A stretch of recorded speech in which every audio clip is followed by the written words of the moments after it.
Lawyers of Reddit, since we heard about crazy clients, have you met someone you first thought completely insane who turned out to have a legit case? I'm a lawyer now, but at the time, interned for the public defender while in law school. I had clients and represented them under minor supervision. Nearly every client didn't do it. Any video of a client committing the offense was fake. You became cynical real quick. I had a guy claim he had an identical twin who was responsible for his DUI and not him. Claimed the guy had stolen his wallet and went out getting wasted for the night, and when stopped while weaving lanes produced it for the cop. My guy got arrested on the warrant a few weeks later when he never appeared for court. I was skeptical, but told him okay, well, set it for another pretrial date. If you can get your brother to come in and admit it, maybe the prosecutor will drop it. Sure enough, next court date I'm seeing double. His brother owned up to the DUI and came in and admitted it. Case dismissed. Prosecutor never got around to filing charges on him anyways, so he had nothing to lose. Too much spam/hate mail. Deleted the original comment. For those wondering, generic story about a patient with a history of delusions. One turned out to be true. Had a young woman in her early 20s come in a few years back that had been in a somewhat serious car accident. She was rear-ended in a pretty serious impact that totaled her car. She was complaining of extreme pain in her neck and back. So she went to a doctor to get checked out. They did an MRI, and it came back relatively clear with little to no evidence of structural damage. So the doctors, they told her it was likely soft tissue damage and or muscle strain, recommended her to physical therapy and a chiropractor, Cest Lavi. So the lady continues living her life, doing part, not missing appointments, but it doesn't get better. She's in terrible pain.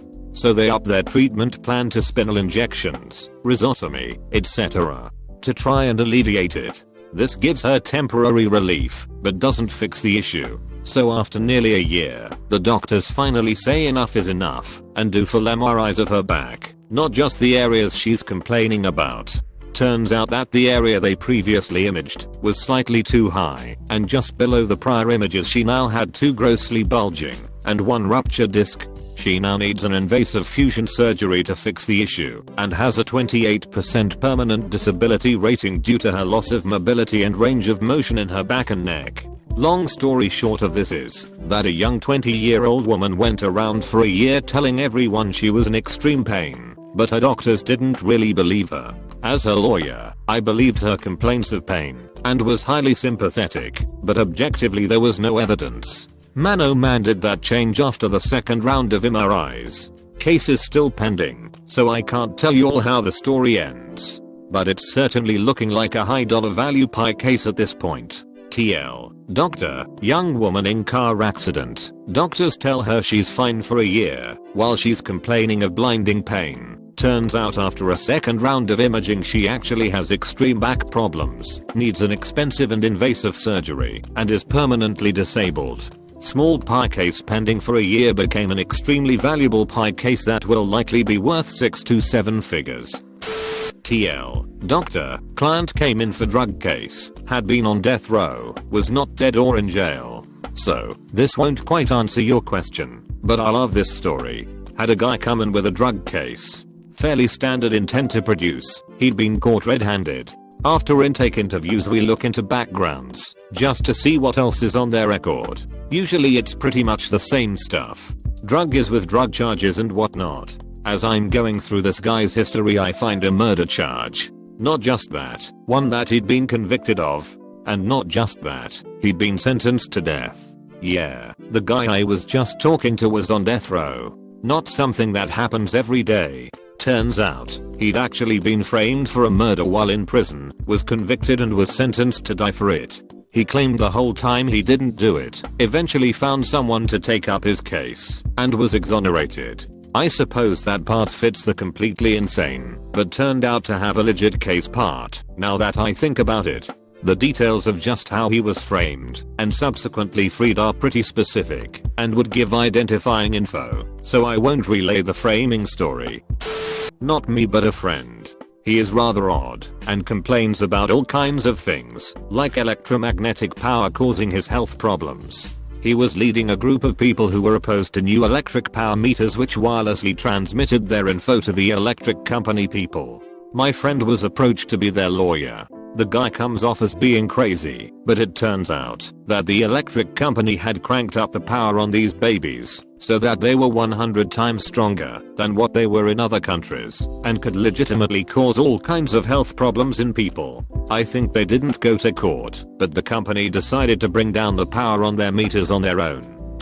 One time a client was charged with resisting arrest, misdemeanor, and assaulting 2 police officers, separate felonies.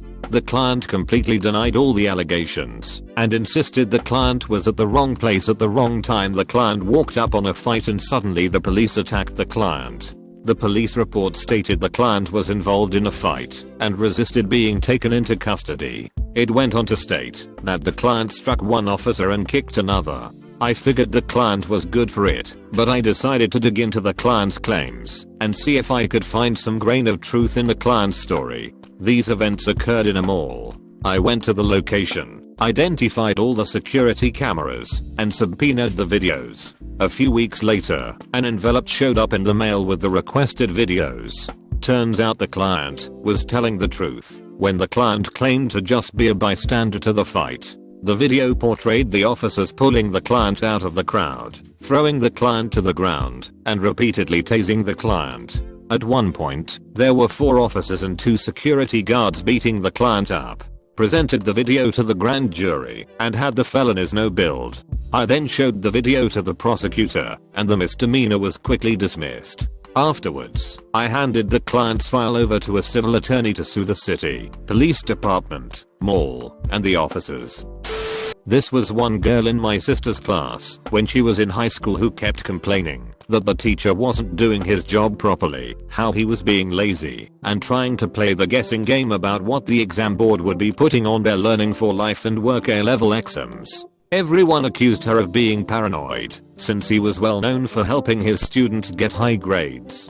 It turns out she was precisely right. The teacher was guesstimating what would be on the exams by comparing trends in previous exams and their questions, which is also what the students were being given to practice on. Turns out that the paranoid girl was literally the only one who went online and downloaded the past exams in full to practice herself with, while the teacher took questions from one exam, photocopied them and made his own mock exams. The exam board caught on that this was rather common and threw in a whammy on that year's exam. And the thing is, no one else caught on because as a cost-cutting manner he didn't order a bunch of textbooks and instead photocopied pages from the textbook and handed them out, having students glue them into their notebooks. The paranoid girl was literally the only student in her year who ended up with a grade above a D. Another odd example is how my sister claimed the lollipop lady hated her for some odd reason. We never did find out. And we just thought it was something she was imagining, up until she was 11, in primary 7, the last year, before entering secondary school. So, bit of backstory on this one. Shortly before this was proven, my sister broke her arm playing in a sports team, and had to be put in a cast. It was about 2 weeks after this had happened. So my sister is walking to school as normal, and she gets to the crossing with the lollipop lady. Lady apparently went off on some tangent and struck my sister with the sign and knocked her over so hard she broke the cast. Luckily this was just outside a pharmacy which was opening. The shop assistant came out when she heard her crying, saw the broken cast, and brought my sister inside, raising hell for the lollipop lady. Mum's a frequent customer due to a number of prescriptions she has, so the assistant both knows our house number and knows where mum works, so she goes up there ASAP. After leaving my sister in the care of the pharmacist, mum calls an aunt, since she didn't drive at the time, and takes my sister to the nearest hospital to get her arm x-rayed again and to get a new cast on. Pharmacist's assistant knows the school my sister goes to. Only reason she would be going to that lollipop lady. Tells the principal what happened. Lollipop lady is fired the same day. Oddly enough, I was beginning to suspect something about this the last few years I went to that school. There's a primary and secondary school, so I still saw that woman on occasion when I was heading to the secondary, even though we start half an hour later than the primary school. On one occasion I had to stop by this shop which needed me to cross the road, but not at the point where I'd meet her, or else I'd be late. I go in, buy what I need, and head down to where I cross the road on my normal route, where I cross with the lollipop lady. She grabs me by the arm, gets into my face, sneers that I'm an idiot for crossing somewhere else. I pushed her away, ran to the school, and tried to avoid crossing at that spot, or walking past her as much as possible, until she told my mother that she hasn't seen me in a while, and got me yelled at. Had a client, startup, that claimed their general counsel had engaged in a conspiracy with their main competitor, that he'd forged fakes of their old corporate documents like board meeting minutes and their stock ledger, coordinated with the competitor to stage a takeover of the board at a shareholder meeting, and worked from the inside to undermine the client's contracts with customers to steer them to the rival. They also claimed the general counsel was having an affair with his secretary and that they'd been embezzling tens of thousands of dollars through forged payroll checks. It all seemed like insane paranoid nonsense and none of us really believed them. But it all turned out to be true. There's one particularly disturbing client who can't hold a conversation without threatening suicide. He likes contacting random people in the office by email, sending them photos of his most recent detailed plans. Sometimes it's a picture of a noose, sometimes a selfie of him about to jump into traffic, or in front of a train. Sometimes a photo of one of his wrists with a dotted line, marked "I'm cutting it here" written on it. One particularly memorable email was just totally blank except for a photo of a coffin he's bought for himself, and a second photo with him lying in it with his eyes closed. He also likes copying random politicians into the emails too. We don't know why. We've tried reporting him to the mental health authorities, the police and social services, but sadly this poor sod will never get the help he needs. Then again, he's definitely entitled to a passport extension. Totally legitimate, but really straightforward case. That said, if he got round to sending them his old passport, like we've told him instead of lots of photos of nooses, coffins, and knives, he'd have it sorted out by now. I got one. Gonna have to be as broad as possible. Woman claimed her child was stolen by essentially a witch doctor. The child was with a woman who, by all accounts, had been pregnant and now had a child. Yeah, the woman had faked being pregnant and gotten the witch doctor to steal the baby. Whole thing was in Africa. Nothing was well documented. The story was so completely bonkers and the woman who actually stole the baby was Western and college educated and the girl who had her baby stolen was not. It didn't take too long to figure it all out, but holy smokes.